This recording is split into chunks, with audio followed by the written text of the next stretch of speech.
to the Applet classes. Today we will start right to freedom, which is comes into the article 19 to 22. Now, let's start. Article 19 says right to freedom. Article 19 हमें बताता है right to freedom. Right to freedom में include होते हैं हमारे 6 basic rights जो हर individuals को मिले हुए हैं, and those rights are speech, assemble, association, movement, residence, profession.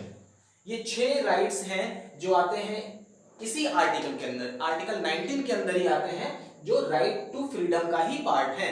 यानी कि एक इंसान को, every citizen of India is having this much of freedom, like बोलने की आजादी, असेंबल कहीं खड़े होने की आजादी, एक साथ ग्रुप बना करके बिना आर्म्स और एम्युनिजम्स के, एसोसिएशन फॉर्म करने की आजादी.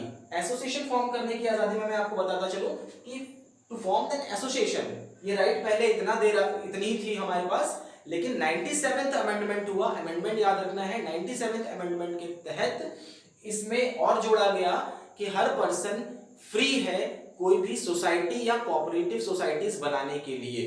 तो ये आपको याद रखना है, 97th अमेंडमेंट के तहत ये डिसाइड किया गया कि एसोसिएशन में कोऑपरेटिव सोसाइटीज भी आ जाएंगी. इसके बाद मूवमेंट की बात करें तो हम फ्री हैं कि हम कोई भी मूवमेंट कर सकते हैं, यानी कि अपनी मांग की पूरी करने के लिए, या फिर हम किसी कोई एक्ट के विरुद्ध अगर हमें लगता है कि नहीं ये हमारे लिए सही नहीं है, तो हम उसके लिए कोई भी मूवमेंट कर सकते हैं. लाइक अभी कोई घटना होती है तो हमारे यहाँ बहुत सारी संस्थाएं ऐसी हैं जो कैंडल मार्च निकालती हैं, भूख हड़ताल पे लोग बैठते हैं. तो these all are a kind of movement, और वो हमें आधिकारिक तौर पर यहाँ फंडामेंटल राइट्स में मिला हुआ है. नाउ रेजिडेंस, कोई भी पर्सन देश के, अपने देश के किसी भी कोने में रह सकता है और वहां सेटल हो सकता है, उसको ये आजादी है, कोई भी रिस्ट्रिक्शन नहीं है. प्रोफेशन की बात करें तो हर इंडिविजुअल को अपना प्रोफेशन डिसाइड करने का अधिकार दिया है इस राइट ने, कि हमको कोई रिस्ट्रिक्शन नहीं रहेगा हमारे ऊपर, हम अपने राइट्स के अधिकार पर हम अपना प्रोफेशन डिसाइड कर सकते हैं. अगर हम बिजनेस चाहे बिजनेस करें, सर्विस चाहे सर्विस करें, एनीथिंग विच इज लीगल.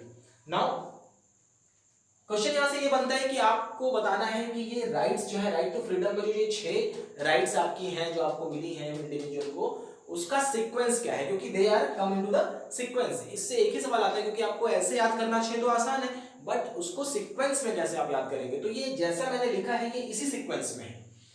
अब इसको सीक्वेंस में याद रखने का तरीका क्या है लंबे समय तक, वो मैं दिखाऊंगा आपको.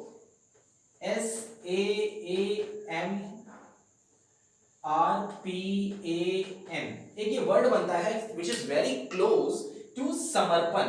देखिए डबल ए है, बस आपको ये ध्यान रखना है, otherwise it is very close to समर्पण. अब आप कहेंगे कि सर ने बताया है कि वर्ड जो हमारे राइट्स हैं फ्रीडम के अंदर में वो 6 ही है.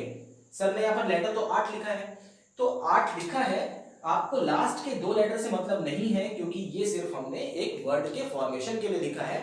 आपको इससे समर्पण एक वर्ड याद रहेगा. अब हम देखें तो S for speech, then A for assemble, आपको याद रखना है ये पहले असेंबल आएगा, देन एसोसिएशन, पहले लोग असेंबल होंगे फिर एसोसिएशन फॉर्म करेंगे, तो इससे आप याद रखेंगे असेंबल देन एसोसिएशन फॉर्म होगा, देन मूवमेंट, देन रेजिडेंस और फिर प्रोफेशन. तो ऐसे आपको ये सीक्वेंस याद रहेगा. समर्पण एक छोटा सा वर्ड आपको याद रखना है और आपको ये क्लियर हो जाएगा. नाउ मूविंग फर्दर, हम आर्टिकल बात करते हैं, आर्टिकल नंबर 20 की. तो ये प्रोटेक्शन अगेंस्ट आर्बिट्रेरी कन्विक्शन, ये आर्टिकल जो है वो ऑफेंस के विरुद्ध बनाया गया है. ये ऑफेंस यानी कि ऑफेंस के प्रोटेक्शन के लिए बनाया गया है, जो क्रिमिनल होते हैं उनके प्रोटेक्शन के लिए बनाया गया है, क्योंकि सारे राइट्स तो सब सिटीजन को मिले हैं. तो ये राइट आर्टिकल 20 और 22 ये दोनों ही क्रिमिनल्स के लिए बनाया गया, यानी कि क्रिमिनल्स को अपना पक्ष रखने का भी मौका मिलना चाहिए, ऐसा कुछ लोगों का मानना था. और जब कॉन्स्टिट्यूशन की स्टडीज हो रही थी सारे देशों की, तो लोगों ने पाया कि ये लगभग ये 2 राइट्स जो हैं वो हर देश के कॉन्स्टिट्यूशन में है, यानी कि जो क्रिमिनल्स है उनको भी अपने बात रखने का एक मौका देना चाहिए. तो उनके लिए भी ये कुछ 2 राइट्स बनाई गई, और ये राइट्स लगभग देश के हर संविधान में, यानी कि हर देश के संविधान में ये सम्मिलित है. तो हम देखें आर्टिकल 20 में क्या है, आर्टिकल 20 में 3 क्लॉजेज हैं और तीनों क्लॉजेज अलग अलग हैं, क्या कहते हैं वो देख लें। आर्टिकल 20 का क्लॉज नंबर 1 ये कहता है no ex post facto law. ये no ex post facto law जो है वो ये कहता है, एक्स का मतलब होता है पुराना पहला और पोस्ट का मतलब होता है अगला। ये बताता है कि कोई भी क्रिमिनल जिस समय क्राइम करता है उसका केस भले 10 साल तक चल रहा हो और उसको 10 साल बाद सजा हो, लेकिन उसको सजा उसी समय के कानून के हिसाब से होगी जिस समय उसने वो क्राइम कमिट किया है। ये एक्स फैक्टो लॉ बताता है कि अगर किसी व्यक्ति ने 10 साल पहले कोई गुनाह किया है और उसका केस चल रहा है तो उसको वो 10 साल पहले जो सजा रही होगी लीगली वही सजा उसको दी जाएगी। उसको अगर आज के हिसाब से जो भी सजा होगी वो उससे मतलब नहीं है, वो उसको नहीं मिलेगा। या फिर जो आज जो क्राइम किया है उसको पुरानी सजा नहीं मिलेगी, उसको आज के हिसाब से ही सजा दी जाएगी। तो this is ex facto law. Now no double jeopardy जो दूसरा है आर्टिकल 20 का क्लॉज नंबर 2 ये कहता है no double jeopardy. Double jeopardy क्या है कि किसी भी व्यक्ति को उसके एक ही जुर्म के लिए जिसकी उसने सजा काट ली हो, यानी कि उसको अदालत की तरफ से उसको सजा सुनाई जा चुकी हो, उसी सेम सजा के लिए उसे दोबारा सजा नहीं दिया जाता, यानी कि डबल जेओपार्डी नहीं होगा उसके साथ। एक गुनाह की अगर एक बार सजा काट ली गई है तो उसको दोबारा नहीं दिया जाएगा। तो ये पता कैसे चलेगा कि एक गुनाह के लिए उसने सजा काट ली है? तो सजा हमेशा ज्यूरिसडिक्शन से आनी चाहिए, यानी कि उसके केस ट्रायल चलना चाहिए, उसका केस चलना चाहिए कोर्ट में, और वहां से उसको सजा भी होनी चाहिए और उसने वो सजा पूरी की हो अपनी, देन हम उसको दोबारा उस जुर्म के लिए सजा नहीं दे सकते। तो ये बोलता है डबल जेओपार्डी। इसके बाद आता है no self incrimination. Self incrimination क्या है कि पुलिस किसी भी क्रिमिनल को दबाव नहीं बना सकती किसी क्रिमिनल पे कि वो अपना खुद का विटनेस बन जाए, है ना। वो खुद का विटनेस बनाने के लिए जबरदस्ती नहीं कर सकती, यानी कि खुद के जुर्म को कबूल कराने के लिए जबरदस्ती जोर जबरदस्ती पुलिस नहीं कर सकती है। ये कहता है हमारा आर्टिकल 20 का clause number 3 no self incrimination. तो ये था आर्टिकल 20। इसके बाद हम बात करें आर्टिकल 21 की, तो ये है protection of life and liberty. Life and liberty क्या है?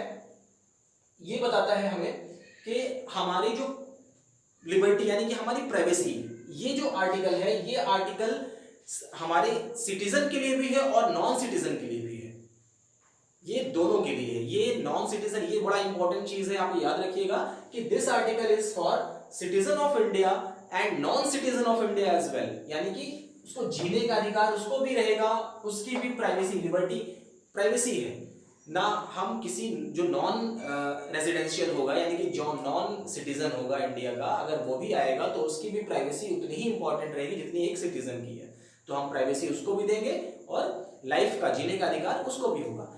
तो लाइफ जीने का अधिकार जो है और लिबर्टी जो है वो और भी कई सारे राइट्स इसके अंदर है। जैसे अगर लाइफ की बात अगर हम करते हैं कि प्रोटेक्शन, तो लाइफ का जो प्रोटेक्शन है वो आपके फ्री इन्वायरमेंटल यानी कि पोल्यूशन फ्री इन्वायरमेंट में आप रहेंगे, ये आपका अधिकार है। कोई सेक्सुअल हैरेसमेंट अगर हो रहा है तो भी आपका अधिकार है कि आप उसके खिलाफ केस कर लें, है ना। ये भी आपको प्रोटेक्शन देती है, कॉन्स्टिट्यूशन हमारा देता है ना फंडामेंटल राइट्स के थ्रू। देन और बहुत सारे इसके अंदर राइट्स हैं, मैं डिस्क्रिप्शन बॉक्स में सारे मेंशन कर दूंगा, आप वहां से उन राइट्स को देख सकते हैं।